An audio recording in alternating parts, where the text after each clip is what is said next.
माझ्या वडिलांची निरास गा देवा, माझ्या वडिलांची निरास गा देवा, तुझे चरण सेवा पांडुरंगा, तुझी चरण सेवा पांडुरंगा,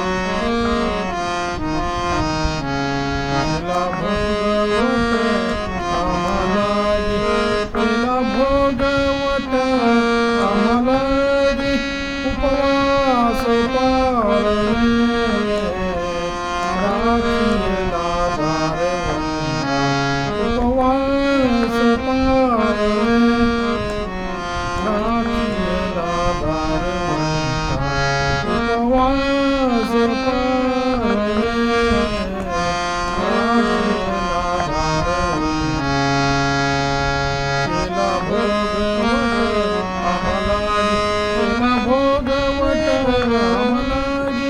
उपवास पाळणे, राखीला